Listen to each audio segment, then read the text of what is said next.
Hello and welcome to Horseplayer Happy Hour. I'm your host, Peter Thomas Fornatal, back with you from the Little House on the East Side, Saratoga. Race number 6 coming up. They're running a little late today. Scheduled post time was 4, and there's still 5 just till they get to the post. So that's a little different, Producer Craig, than what I thought was going to happen. So what we'll do instead, I think, if you're ready for this, Craig, is we're going to roll our pre-taped video, and then that should bring us right to the race, and then we'll bring in our first special guest. So just have to note about this video produced by Ernie Munich, who has not been on our airwaves enough, but a legendary New York racing character. The E-Train, he gives himself a couple of shout-outs in here. I needed to explain where those were coming from. But this is one of the great moments in horseplayer history at the Breeders' Cup. 14 years ago, I'm thinking, I got a check for $2 million made out to me, and it's in my back pocket. Maybe I should just head on to South America and have a good time. There were a total of 19 people in on the tickets. It's a ticket that I've always put together for the crew. We were all at dinner on a Thursday night before, where you pass the sheet around and have everybody sign their name and decide, do you want $5, $10?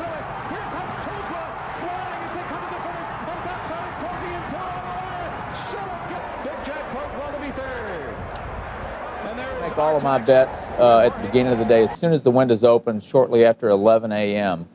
Working all day, you put all those tickets together the night before, you go to the window, and you don't really have another opportunity to get in and make any additional wagers. We were down on the track, working every race of the Breeders' Cup. You go right from the paddock to the trackside, winner's circle, post-race interviews, and you're back to the paddock again. So it's nonstop. For the lead as the field moves into the far turn. Soaring Softly is picking off horses. Soaring Softly is the winner. And ease. You're at the Breeders' Cup and you're watching the workouts, and this colt comes by every single morning, and he just seemed to flourish. As I've told many times, I give the credit to Cat Thief to my brother. I take credit for 5 selections. I would not have played Cat Thief had I not talked to him the night before. So I had no idea until the Cat Thief hit the wire, and my sound man, Alex Moore, whispered in my ear that there was one ticket, and it was worth $3 million. And I said, you got to focus your eyes. There must be 11 tickets worth $300,000.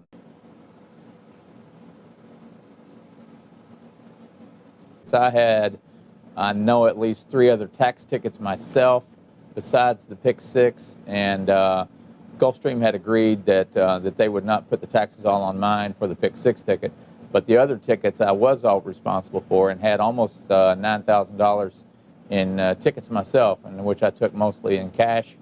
And yes, I did tip the mutual clerk very nicely there, as well as security guard, who helped me get up to the press box, and also to help me back out to the car. There was a lot of people on our news crew team that did not get in on the ticket, and I personally tipped each of them a $100 bill just to get them involved with it.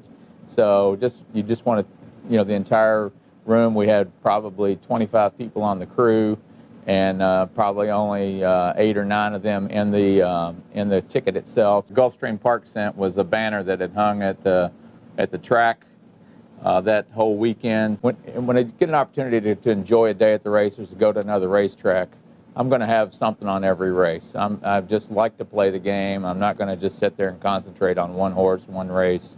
But I want to get action in every race that you're in, and that's part of the enjoyment of going to the races is having that action. So yeah, I play them all. They break 2 horses from a gate, I'm going to bet on one of them. You're not going to answer, and you shouldn't have to. I did this once with one of my big scores, and my big score is like, to you, forget it. Nothing. But spread the cash out on the bed. A little of this, GD. That feels good. Did you roll around in the cash at all? Huh? I've done it. Not I would have done it. I did it. I did it once. Hundreds on the bed. You know what I'm saying? It was good. It was good, GD. Did I roll in the cash? I'm not even going to respond to that, Ernie. I do not put it on the bed and roll in the cash. You are nuts. You are nuts, Ernie. You're nuts.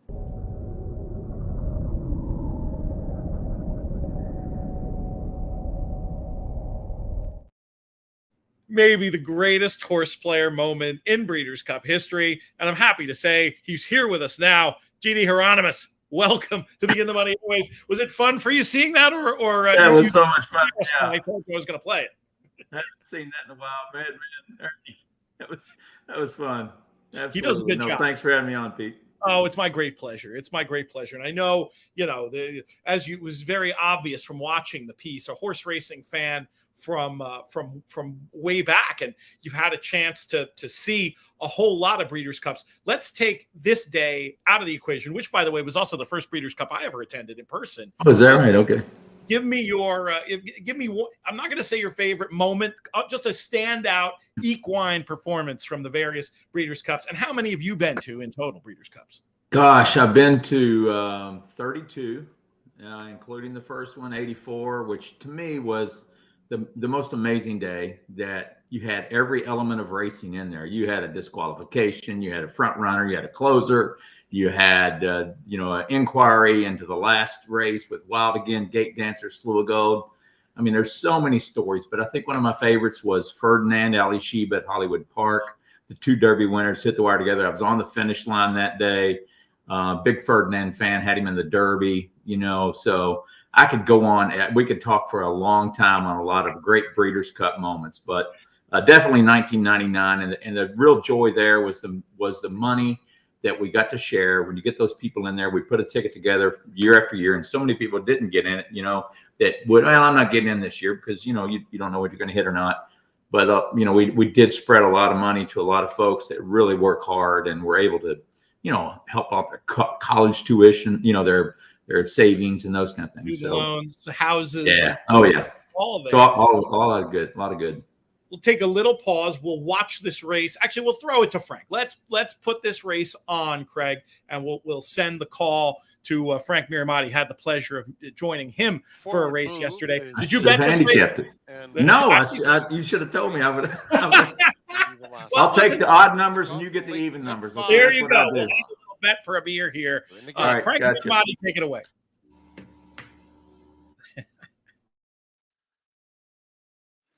And they're off. And it's forward move, going straight to the front, clearing the field at once and opening up.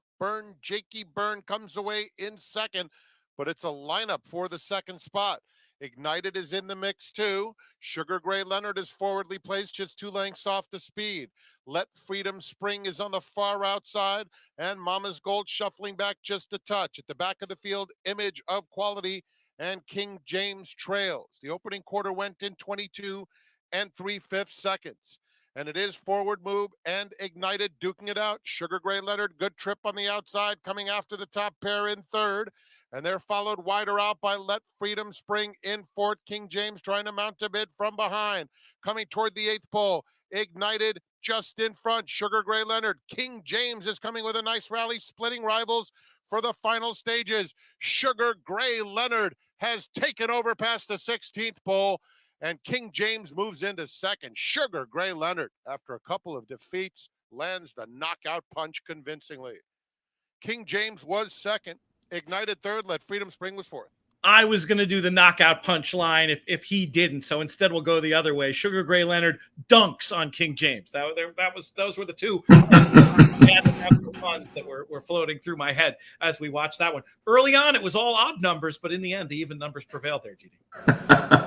Didn't have quite the number on the field for that, but nonetheless, I'll be a pleasure to buy you beer.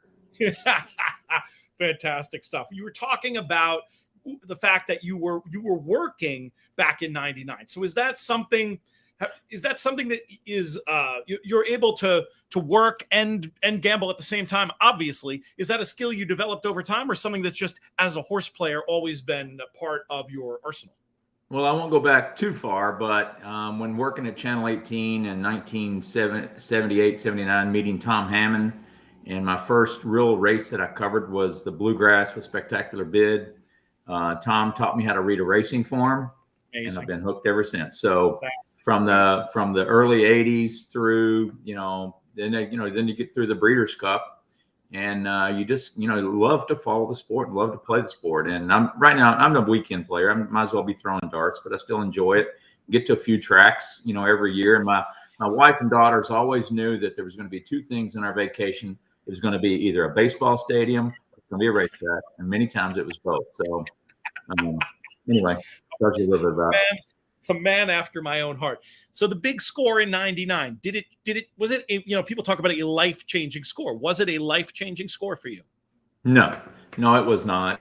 And when you think about the distribution of the money, again, you have 19 individuals in there. Sure, it was nice. It was very nice. I already planned a trip. I already planned a ski trip out west to Heavenly Valley in December that I'd planned back in August. Well, you know what? That made that trip a whole lot nicer. When we're not worried as much about things. But and the girls were still in high school, and so it made things nice. Of course it did, but no, it's not life changing by any means. It was very nice just to put in your bank. Did it change the way you played the horses? Was there any pressure to chase scores after that? No. But let me tell you something. You talk about people chasing you. Give me your money. Give me handing out money. Can I get in your pick six? It's like I'm going to win it every year. You know how easy that is. You can win this thing. It's easy every time, right? So year after year, you're in the pick six. You're getting in the pick six. You're getting in the pick six. And I did a few more of them, but I really don't do them anymore. And I'm a rolling doubles and rolling pick three kind of guy. And I will go at a 4 or 5 every now and then. But to me, the days to play are those Breeders' Cup days, those championship days, the Derby days, where you've got a lot of money in the pools, a lot of crazy money in the pools. The prices are better. And, I feel it's tougher to hit those days, but the reward is so much better. We need you for a much longer visit soon. We're not going to do that today, but I just have a couple of questions I need to ask you regarding broadcasting specifically and the Breeders' Cup. How much of a revelation was it? How interesting was it for NBC to get involved when this event was created? I mean, I assume it was pushing on an open door and a made-for-TV event, but I'm just curious, what the industry attitude was like when this great idea first came up. Well, to get NBC to bite and get somebody engaged in horse racing was a big challenge. And what could they do? What could they do with it? And it just grew after that. There were a couple years that they moved over to ESPN, but we just really needed NBC as a partner, as a broadcast partner. And they are truly the best. And as you see, they continue to grow.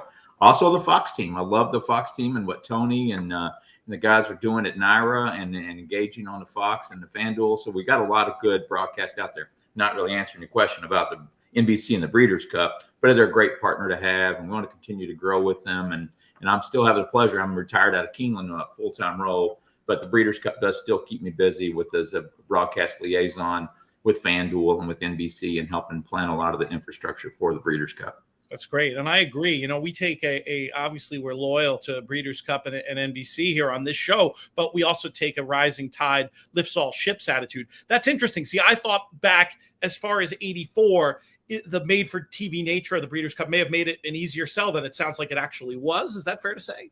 Well, you think about 4 hours of horse racing on a Saturday afternoon in college football season. Right.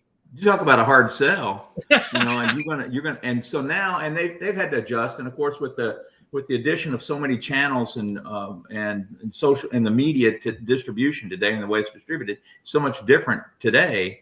So we don't have the prime NBC per se, except for the classic hour and a half, if you will, and a few other ancillary races that are coming throughout the summer with the Win in Your End series, and but it's just. We're thankful, very thankful that NBC and they do have the opportunity and are looking for and still engaged in our sport with the Derby, Preakness, and all the above, and Breeders' Cup, of course. 32 Breeders' Cups. That's got to be a pretty exclusive group. I don't know if there's anybody out there keeping track of these things. Offhand, do you know of anybody who's been to more than you? Oh, yeah, quite a few folks. And, of course, it's mostly Breeders' Cup staff, Jimmy Gluckson and those folks. But when I got there, I missed the first Breeders' Cup in '92 when I was still at Hammond. We just built a new house. I had a 2-year-old, and I went out to Keeneland, made all my bets. I'll tell you a quick story. I had hooked up my TV it was sitting on the floor. I'm trying to unload boxes. I'd done a Breeders' Cup show that week, and I had a ticket to go. I was like, I can't leave my wife and all this mess. There's a filly, Mia Farah, in the sprint. I don't know if you remember her. Yeah. Big price, 17, 18 to 1. and I'm riding her home watching the TV, and the little 2-year-old's watching me, watching the TV. Come on, Philly. And she gets nipped at the wire, and I'll fall back on the floor. And she's bawling her eyes out, Daddy, Daddy. It's and I was like, no, don't worry. Daddy still did okay. He would have done a lot better if she wanted the wire. So when I miss a Breeders' Cup, I cherish a moment like that, okay? Oh, that's great. That's so fun. Did your daughter become a racing fan after that? Oh, my girls can read a racing form like nobody's business. You should see them at 5, 6, 7 years old. They got their pens out, marking up their form. Yeah, they can both play and figure out a good play. This was a fun visit. We're going to have you back for a much longer one. Maybe this winter we can really reflect a bit more on the industry and the amazing work you've done over the years. But really appreciate you. Yes, this whole series on, celebrating bettors. We're celebrating everything from the 40 years of the Breeders' Cup. This is our series celebrating bettors. We obviously needed this story. It might be ranked number 1. Appreciate all of your time today, GD, and hope to see you soon. Hope to see you at Keeneland. Don't forget our fall meet coming up, Fall Stars. And if not, I'll see you at the Breeders' Cup. I'll be there for Keeneland for sure. Maybe the middle weekend this year. Still trying to work it all out, but yep. I'll be there with bells on. Cheers, my friend. Seeing you. All right, take care. Thank you. Excellent stuff. GD Hieronymus. What a great visit. Really enjoyed that. Now we're going to straight away bring in the man who's been co-hosting these shows with me all summer long. Big weekend for him. He's a big Woodbine player. Huge action up there in the form of the King's Plate on Sunday. He's your reigning BCBC champ, Drew Coatney. Drew, how are things?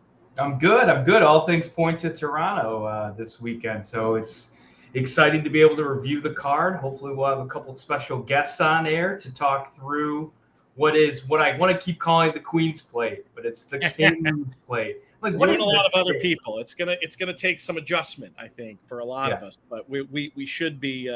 We'll get there. We'll get there eventually. King's Plate this Sunday. I'll be heading up in person. Leave Saturday morning. Can't wait. See our friends up in Woodbine. Lots of stakes action up there. So it's not too often you get to hear a story about somebody who made more money at a Breeders' Cup than you. How did that make you feel? I think there's probably a handful more of those out there. But no, that was fantastic.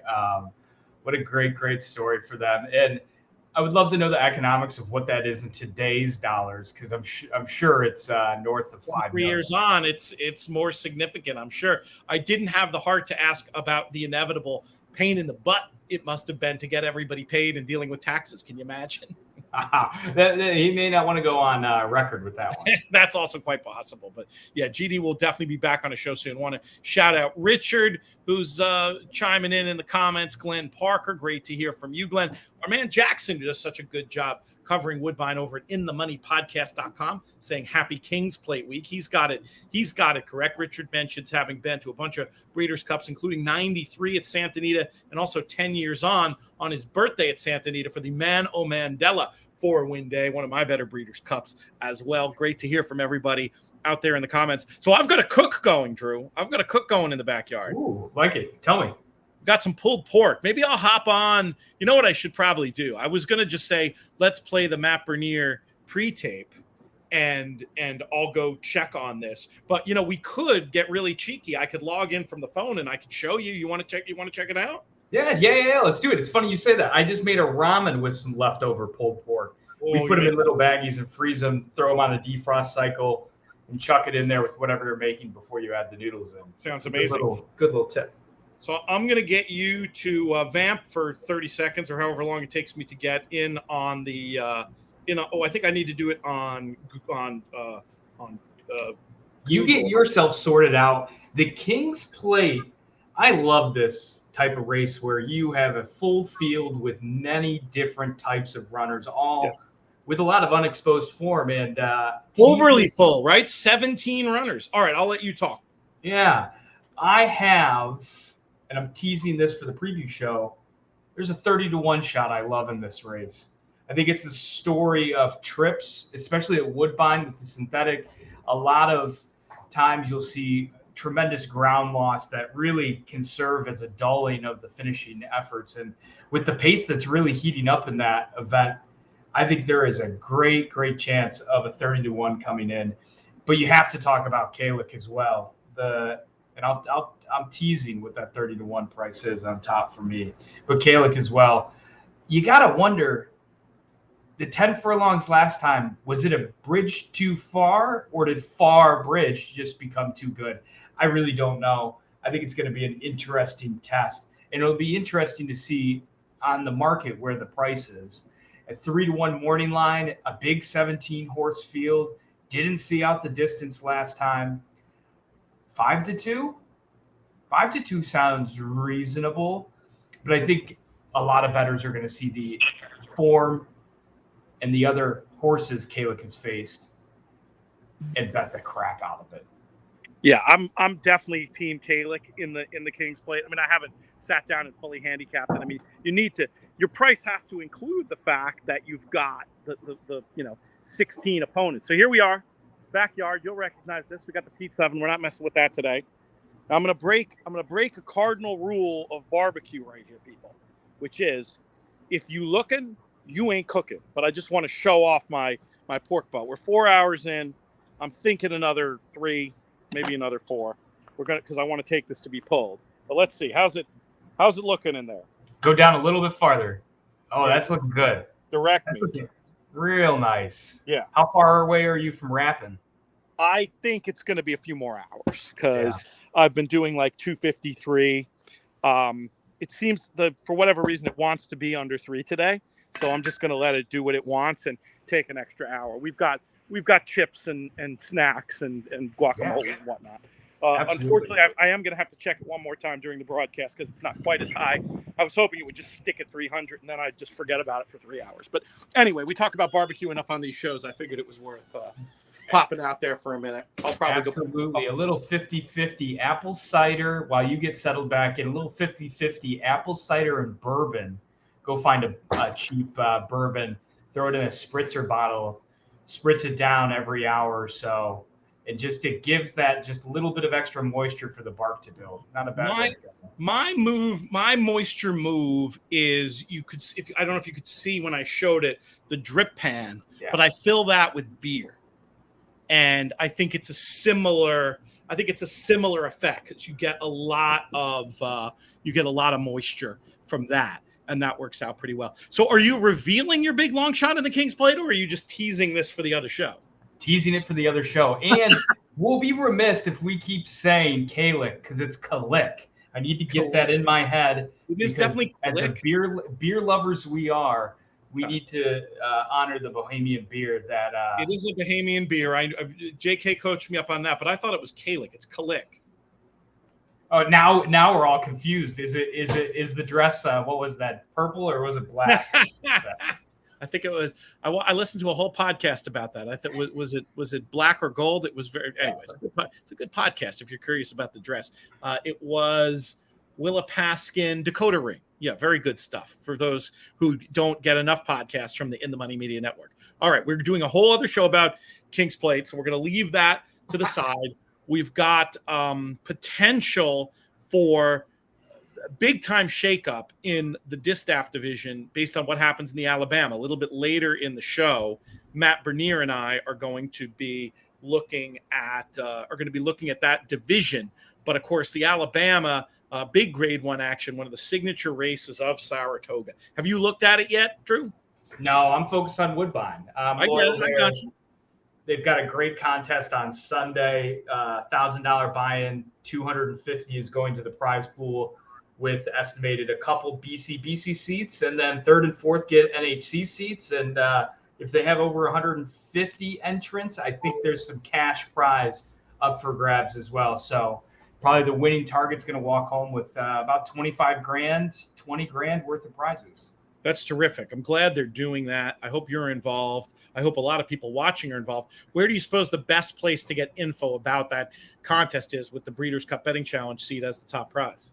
Let me look that up while I vamp. It did come out. You look that up while I talk about the Alabama, because we've got some questions about the Alabama in the comments, and we're obviously not going to have a big back and forth if you haven't looked at it yet.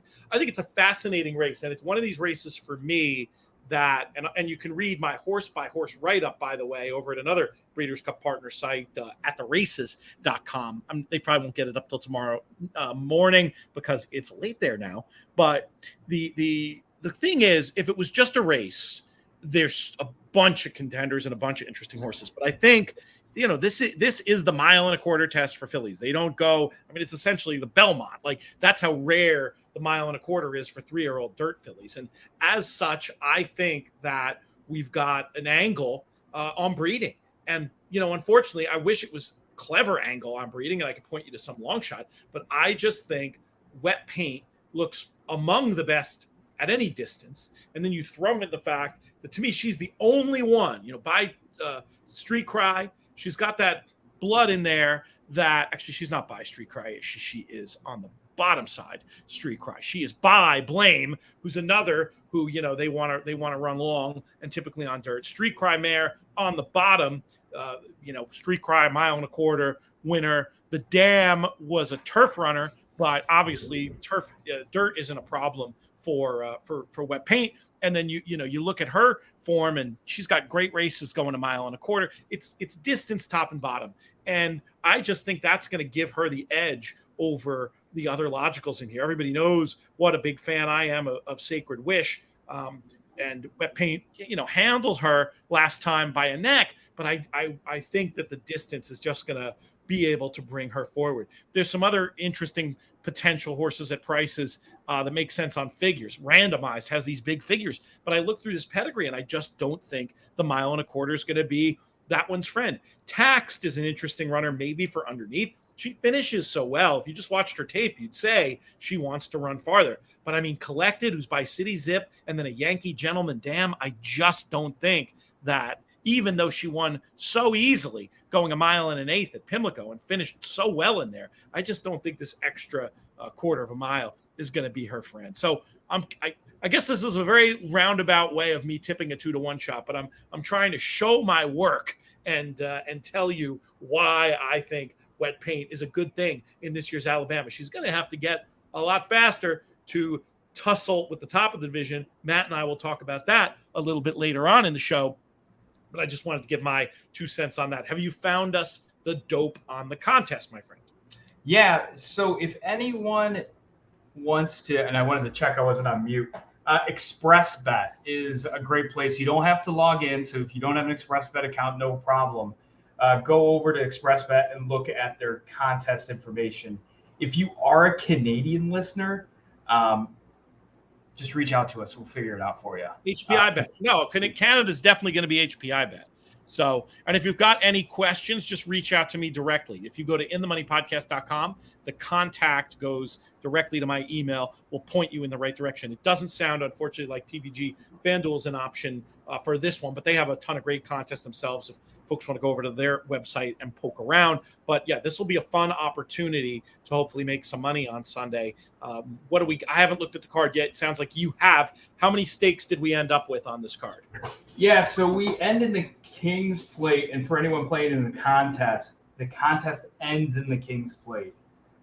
So that is, as I pull up my PPs, race 10, 1, 2, 3, 4, 5 races with Catch a Glimpse, the Bold Venture, the Soaring Free, the Dance Smartly, and then capping it off with the King's Plate. So, and those 2-year-old races that are both on this card, they have good Breeders' Cup tie-in because they're essentially the local preps for the Summer and the Natalma, which will be held in 4 weeks in September up at Woodbine. Both Win and You're In races for the Breeders' Cup. We also, obviously, in September have the Win and You're In Woodbine Mile, which is going to be a lot of fun. I'm hoping to get up to Toronto twice in a month.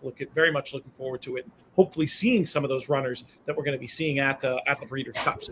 That'll be fun. Just to give you a little programming note. So we're going to have a special on that. We've got our regular late week show. We'll be covering all the action from Saratoga. There also is, and I actually tried to do a pre-tape, but blame French internet. The internet wasn't strong enough where Mark Kramer was to come on and do a pre-tape for this show. So instead, I did an audio hit with him. That'll be on the late week show. He's talking about the morning, which is Win and You're In action for the juvenile turf sprint happening at Deauville on Sunday. So you can check that out on the late week show. And just, more than ever, we're trying to cover these European preps because I think one bit of feedback we've gotten from our listeners is that In the Money and these Breeders' Cup channels are a place where you have the opportunity to get a jump and not be cramming all your European analysis into the 2 weeks before the Breeders' Cup. If you follow along with these win and you're in races, you see some great racing throughout this challenge series, and you definitely give yourself a leg up when it comes to finding a horse like, I don't know, say Tuesday, who you're going to make a big score on in the Breeders' Cup Betting Challenge. Yeah. Sorry, was that a question to me? No, so completely out, but I agree. You were listening. It was a sly reference to your Breeders' Cup Betting Challenge. Well, I was going to say you were supposed to laugh, and you clearly weren't listening. Sly reference or not, no. Sly reference or not, yeah, keeping up with the Euros was tremendous. Not only to be able to see modern games and what modern games had been facing, but also Tuesday as well. Just seeing the running lines and seeing the company that's being kept and keeping up through coverage actually as a listener on these shows was help to it. So apologies for not catching the quip in there. Speaking of modern games, I'm sure you saw the news that he's being retired, which is a bit of a bummer. He still had a big win early season, ended up with that big win in the Lock-Inch, but not able to wait, I'm confusing my form now. I'm going to have to look this up. But the fact of the matter is this is a two-time Breeders' Cup winner who I know has a special place in your heart. Are there any modern games photos around your new place? Yeah, there's let me grab. Here we go. You're trying to extend and show us here? Don't hurt yourself. No, we got it. We got it. So the nice finished modern. Oh, that's awesome. Do you have them all next to it? Like what's your? I want to hear how you have that set up with Tuesday and Modern Games and Flightline. Do you have them all in a row there? I do. Yeah. Let me turn the camera for you so you can see. Yeah. Here. Give us the. So they go in order from Cody's Wish all the way to Tuesday, Elite Power, Modern Games. The sweat of the Malathaat Blue Stripe Clariere, for those that don't know, I had both of the outsides, and then Flightline signed by Sadler and Flavian saying congrats on the win. That's so cool. That's awesome. What a run that was. And folks could have read all about it on our In the Money Plus side. A good thing none of your competition was listening there. Those picks were out there for the world to see, and there they are in photo form. I absolutely love that. Rob Capalbo will say hi to him. Yes, we are. I need a beer, actually, Rob. That's a good idea. I might go and grab one. Drew's ahead of the game, and I was right the first time. He did Modern Games win the Lock-Inch this year, so it's not like he's had not a great year, but he whatever. I don't know if it was a physical issue or they've just decided that he's had enough. Terrific two-time Breeders' Cup winner who will be retired. All right, 5 minutes to this race at Saratoga. Let's talk about it, Drew. Did you have a chance to have a look at this one? Yeah, I did. And let me pull up my PPs here. I like the number 8, No Deli. I thought tended a pretty good pace on the inner and almost got the job done, only finishing 5th. Less than a length in a blanket finish. So Rosario gets aboard. He knows how to work his way around. So I felt it was a wide open event, and I didn't want to take something too short. I know the market's going to be attracted to Mirabella, who's going to look to be a little speedy in here, but I think there's a lot of inside speed that's going to cause some problems. The number 1 Tangential for Chad Brown caught my eye for a second, first time Lasix, but these long layoffs, it's just so competitive at Saratoga. I just have not trusted long layoffs. I know JK has kind of the saying, Chad Brown doesn't want to be embarrassed, but I think when you're, a rookie stepping up into the NFL, you get an excuse once or twice. So I don't think it hurts his overall look at Al to finish 3rd or 4th in these races. And then the big wild card is the number 3, Not in a Million Years. Live at 6-1 looks like it's going to finish around 4 or 5-1 based on the totes. Another Chad Brown runner. Big Peter Brandt purchase from the September Keeneland sale from 21. Who knows what this horse could be? I was a little bit interested in Sister Maha in this spot. Second time, maybe that first was I don't want to say it was a prep because the horse was bet to 3-2. But I mean, it's not a bad run, really, all things considered. Attending that hot pace, stopping, but the American Pharaoh Malibu Mooncross, this horse could go on turf, and I think will definitely be forward, which is probably where you want to be. I feel like 10-1 is an okay price on that one in a contest environment, and maybe one I'll have a couple of bucks to win on as well. Yeah, that's an interesting one. I didn't notice that it was bet down as hard as she was on that day. Does the breeding suggest this one will like the turf? Pharaohs are good on turf, and Malibu Moon King can run on turf too. So the time form algo doesn't love the horse's breeding. Let me dig a little bit more. Let me pull up the PP and dig a little bit more into it. Yeah. If I were more prepared, I could show how I do this. I know a lot of people are very interested in, when it comes to maiden races, in learning more techniques to help with them. And for me, nothing's better than just digging into the female pedigree. So let's just check what Pharaoh's numbers are right now, because for a while they were fairly heavily tinted towards turf. That has evened out. Right now, dirt route, as you'd expect, 15%. But I mean, turf route, still 13%. And if you go and you look at Pharaoh's top progeny, you definitely will see a handful, at least, of turf horses in there. Harvey's Little Goyle, one that pops to mind right away from a few years ago. But let's look at this dam. So the dam was dirt, only 2 starts, not a lot to go on. The progeny, one thing I noticed right away, the other 2 siblings also did not win first out, which, maybe they're a family that improves with a start. We've certainly seen that before. But we haven't had any real, there's been no real huge turf success from either of the siblings. Though one of them was pretty good. One of them ran his best numbers on synth, so that maybe offers a little bit of hope. And then I'll just take a quick look here at the second dam and tell you what I see there. Our Fantine also, well, I'll tell you this, horse didn't win, but did run a career best figure on turf. So it's very subtle. It's not like, oh my God, look at the grass breeding on this one.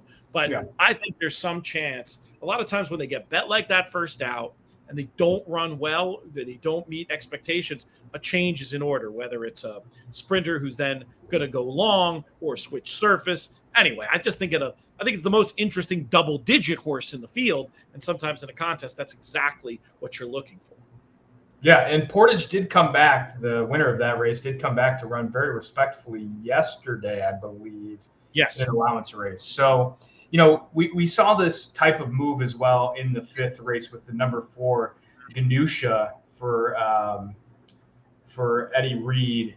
Showed speed, faded, and kind of finished off the board. Same thing with the horse you're calling out here. So maybe the turf switch, the surface change, and that second race under the belt could help things. I just get really leery about the 2 turns, but you're getting paid on it. You're getting 12 to 1, 10 to 1. It's worth on breeding, 2 turns should be no problem. It's the turf that's the question mark. Any wagers for you here going forward into the next? I know you like your doubles. No, I actually should look at the doubles because the 8. Let me take a quick look. It is post time, so it's going to have to be very quick. Yes. The next race, I do like the number 1 in the next race. So let's see what a little double is going to pay on the probables.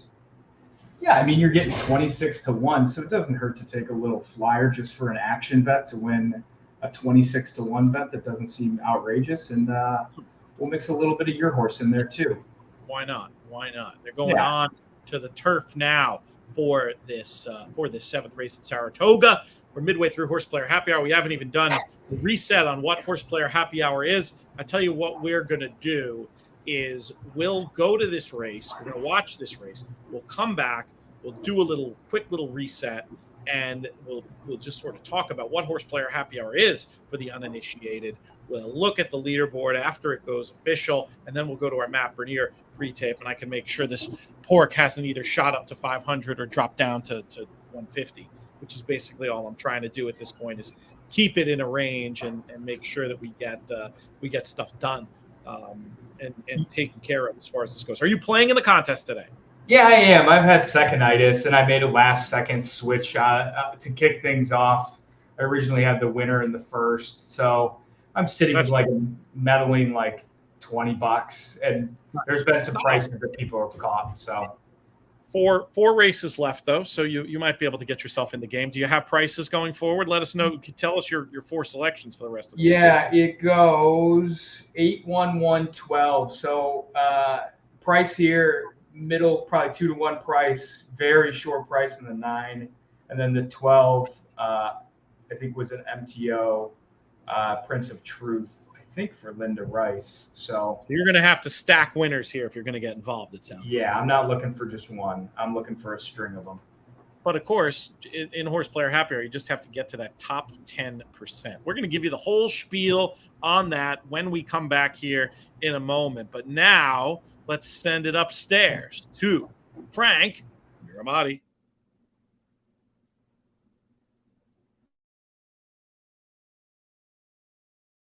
Pete, are you within my voice?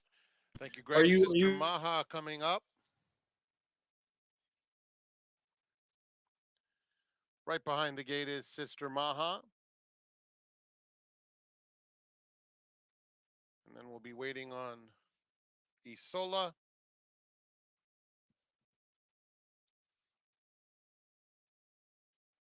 Opening the front of the gate for Sister Maha. Career start number 2 for this daughter of American Pharaoh. Isola's in. Mom's right. In fact, she's never wrong. Fancy Stacks, the last one to load. Fancy Stacks. Going in. Got a little bit of movement from both, not in a million years, and Tangential. They both settle down. And they're off. Tangential gets the first call. Mom's right, sprinting up on the outside. And Sister Maha is up to take the lead. They're followed by Fancy Stacks. Isola, much closer today, but very rank in the early stages, throwing her head around quite a bit. And Mirabella is next. Lots of difficulty for Isola, who's still a handful, 5 lengths off the lead. Mirabella just outside of her, a length and a half back to Not in a Million Years, racing in the green silks. Kick a Rhyme is in between rivals, followed by Bel Rosso in the black. And at the back of the field, 2 lengths behind that group is No Delhi. They went the quarter in 24 and 1/5 seconds. It's an easy lead for Sister Maha, a length and a half in front. Fancy Stack second, Tangential down on the inside, a willing third. Then Bel Rosso and Mom's right next to one another. Isola has settled down 5 lengths off the lead while on the fence. Mirabella is next, about 6 lengths now, behind her stablemate, who leads the way around the far turn. Not in a Million Years still has a lot of ground to make up. Inside, Kick a Rhyme. And at the back of the field, it's still No Delhi. Sister Maha, Tangential looking for racing room, finding it by angling off the rail, has the length of the stretch to get to Sister Maha. Sister Maha, Tangential traveling kindly up alongside, takes the lead away very easily. No Delhi is rallying, so is Isola coming to the 16th pole, and it's Tangential set down to finish the job. No Delhi continues to close stoutly, but Tangential a very easy victory. No Delhi from last into second, followed by Mirabella and Sister Maha. The second-itis continues for me. With the Chad Brown runner getting a fairly good trip, I was a little worried about the throwing of the head into the first turn, but Tangential ended up showing the goods, I think, with the pace flow. That's going to be something I'm going to note in my PPs. And New Delhi is a bet back for me on this one. Too far against the pace and wide. I don't have any problem with that. Yeah, Maha ran great. I mean, when you're in with a chance at the pace call at double-digit odds, like for a contest horse, that's going to happen a lot with big prices, you know. And it's just something you have to suck it up and live with. The winner was very good, too good, but I feel like from a contest point of view, I have no problem taking a shot there. Okay, so this is Horseplayer Happy Hour. We're going to show you our 2 leaderboards in a minute. But what this is for one thing, it's a live stream. We do this but during our season, we do it every Thursday from 4 to 5, very much focused in previewing and reviewing Breeders' Cup Challenge Series races. We're part of the In the Money Media Network, which is what something that Drew and I founded along with Jonathan Kinchin, that covers horse racing in all different platforms. We have a newsletter. We have a sort of like a Substack service if you want even more content. We've got a YouTube channel, and we've got loads and loads of podcasts. And so we and the Breeders' Cup helped cook up this idea where we would have, as part of these live streams, weekly contests that are interconnected throughout the year. And in these contests, you have 3 ways to win your way into the $10,000 Breeders' Cup betting challenge. One is what you might call the traditional route. You pay $20 to enter our Horseplayer Happy Hour games. That house cut goes to charity, goes to Thoroughbred Aftercare. And it is Thoroughbred Aftercare Day at the spa today. Hopefully, our 2 charities, the TRF, Thoroughbred Retirement Foundation, and the TAA, are represented there. So the basic contest, $20 to play on the Thursday. And if you finish in the top 10%, you advance to a $179 qualifier, direct qualifier to the Breeders' Cup at the weekend. It's almost like a satellite tournament in poker where you're trying to win your way to the big dance, the big dance being the Breeders' Cup betting challenge. But all of these contests are interconnected. And what that means is we have 2 additional BCBC seats, $20,000 worth of value that go to different people. One to the overall tour winner, best, can't remember if it's 7 or 8 scores right now. I probably need a little more beer and then I'll remember. But best series of scores throughout the year wins the $10,000 seat. And also, we have a little tournament at the end of the season. You qualify for the tournament by finishing in the top 2 any week or being one of the top finishers on the tour. That's an 80-person tournament that will get a second BCBC seat. So that's the idea. It's all to benefit Aftercare, and we have so much fun hanging out with you every week here on Horseplayer Happy Hour and all across the In the Money Media Network. Shall we go to the leaderboard, Craig? Let's see what we got. So this is today's game. 163 entries, good number for some questionable weather. So that means the top 16 basically win $179. They win their entry into the BCBC qualifier on Saturday. And then there's some breakage right now. Jonathan Cummings on top of the leaderboard. Michael Robinson. Oh my God, the Michaels are wild. Michael Robinson's there. Michael Domable, who writes for us over at InTheMoneyPodcast.com, did a great job covering Virginia Derby. No, that hasn't happened yet. Arlington Million Day at Colonial Downs, where, by the way, frequent Triple H guest Jessica Paquette gave out Gigante, the big winner of the Secretariat on Saturday. Anyway, Domable, part of that show. Very, very shrewd analyst and handicapper. Michael Edwards. There's David Browning. He was the first winner of the Horseplayer Happy Hour Tour. Great to see his name up there. Austin Kale, Shirley Wolf, Greg Kingma, the second winner of the Horseplayer Happy Hour Tour, is there as well. Daryl Parker, Ray DiCarlo, Keith Nodskov, Dennis Madsen, Darren Swiger, David Brownfield, Andrew Uretsky, and Michael Baychuk, who I often attribute with the sort of sea change that's happened in racing where horse players more conscious than ever of aftercare. Michael, in a highly publicized move, ended up buying Glorious Dancer, the horse that won him the 2012 NHC, won him $1 million and made sure that she had a happy home.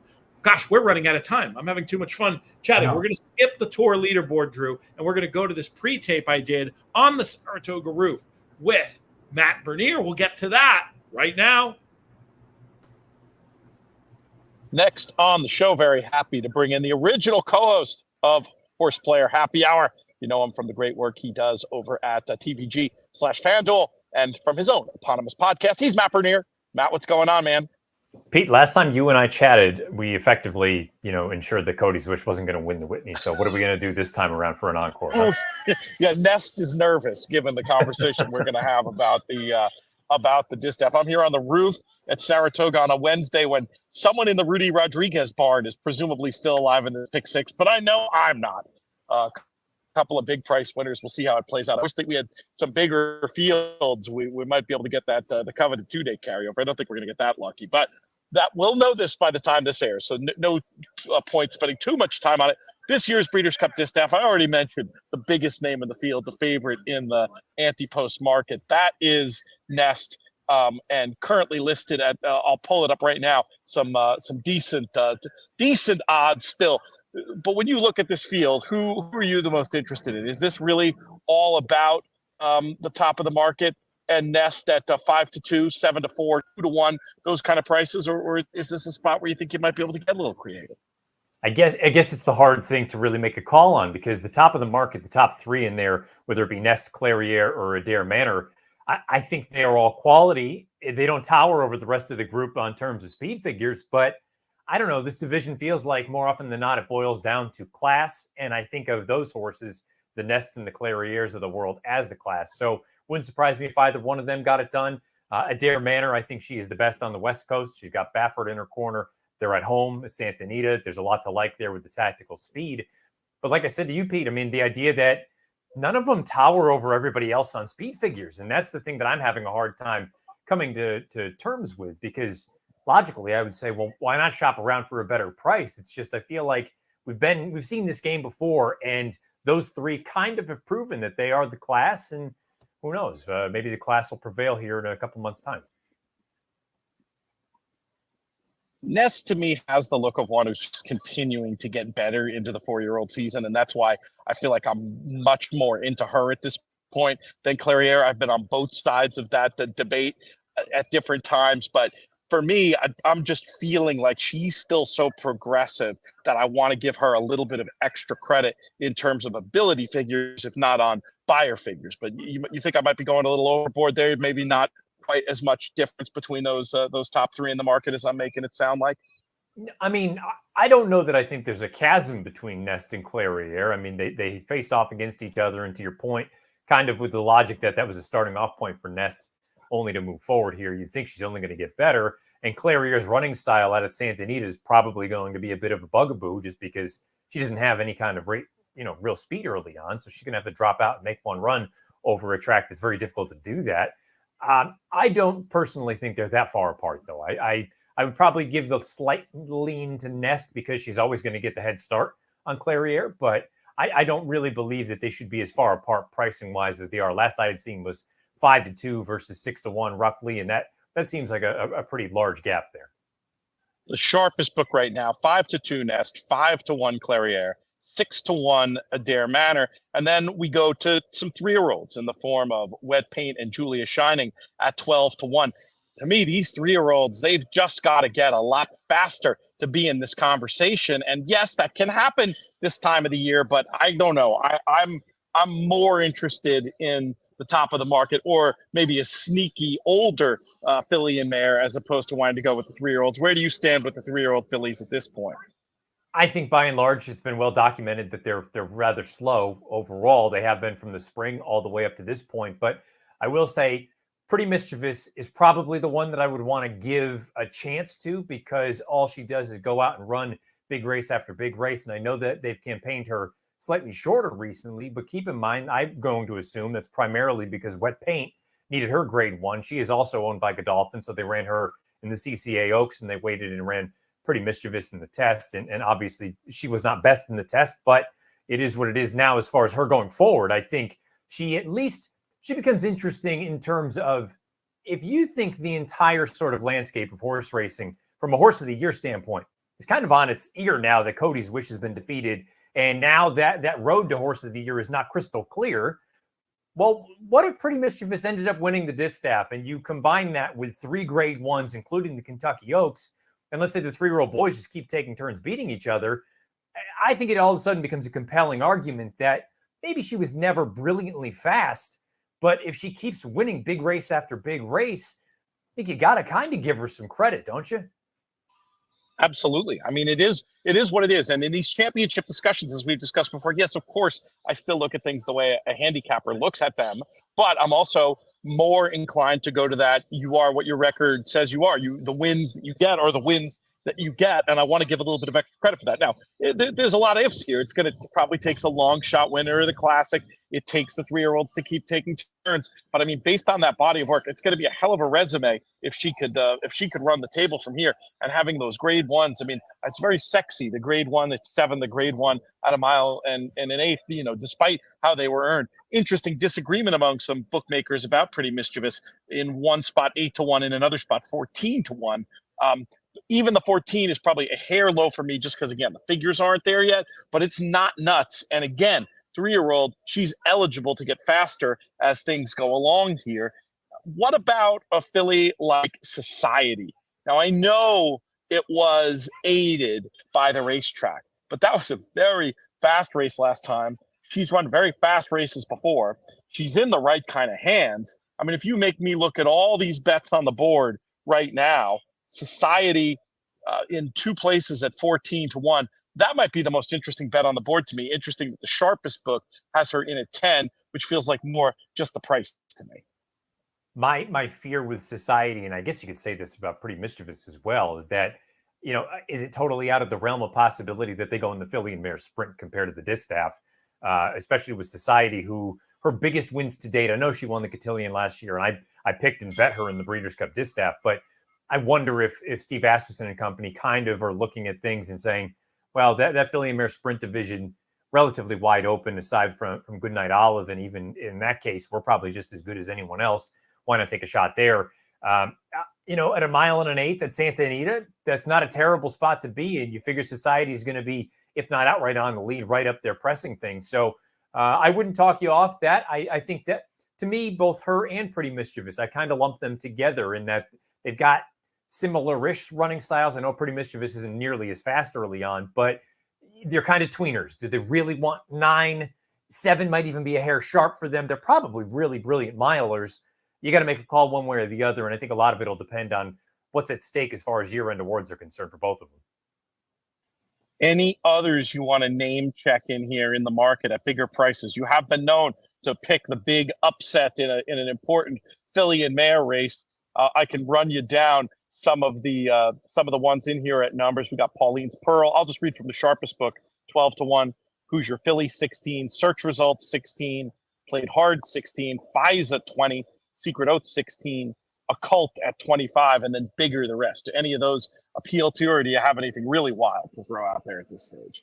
No, I had really hoped that Loved was going to take that big step forward when she ran in the Molly Pitcher last time out, and she just didn't pass the test, and maybe it was a combination of things, but that soured me a little bit. I know she was a big number last I'd seen, 40 or 50. I don't know that I would advocate pushing her at that kind of price. Wait and see if she does come back or if they test her again. As far as the class is concerned, my question actually would be geared more toward you and I guess folks that would know more internationally. The Japanese won the last time the Breeders' Cup was out west at Del Mar. Is it crazy to think that something from overseas ships in here and all of a sudden becomes interesting at a big number, considering this is a group, again, as much as we may think the top of the market is class, if you just look at the speed figures, Clairiere and Nest, the numbers that they ran at Saratoga at the beginning of the meet, they weren't fast. They were low 90s. It's not like they're scaring anybody away. That's a great point, especially with the Breeders' Cup being back on the West Coast. I don't know of any planned Japanese participation. I'm not seeing any in the market, but that's a question I'll ask. And in the 24 hours between our chat here today, Matt, and when we're on Horseplayer Happy Hour tomorrow, maybe I can come back and that would make a whole lot of sense. I'm with Nest at this point. Curious to see how it plays out. A little bit of interest in Society. If you did want to continue to hold that torch for Love, you can get up to 40-1 still. I wouldn't think that's crazy. I mean, you probably can still do pretty well after turning back in the right direction, and maybe you'd want that to be more like 80 or 100 now. But I don't think it's nuts. Yeah, my thought would be more along the lines of, if she proves that she belongs in that class and I take 25 instead of 40, I would rather wait, and I'll just take my chances at that point, because right now I was just so disappointed. I didn't think she passed the test, and who knows, maybe she will. Maybe it was just one of those instances. Maybe she didn't like Monmouth or X, Y, and Z, but that was a little bit of an odd race. Both she and Search Results lose, and I believe it was Shotgun Hottie that ended up rolling over the top of everyone for Cherie DeVoe. So I'm going to kind of take a wait and see approach with her. Of the prices available, I'm not totally opposed to taking a little bit of a flyer on Pretty Mischievous, though, if you can get somewhere into that 15-1 range, just because really she hasn't done anything wrong. That is true. Matt, great catching up with you. Always fun to be on air with you, especially on Horseplayer Happy Hour. We will look for you on TVG FanDuel, and we will listen to the pod, and we will have you back on soon. Sounds good, buddy. Good stuff. Always good to catch up with Matt. And I did check in.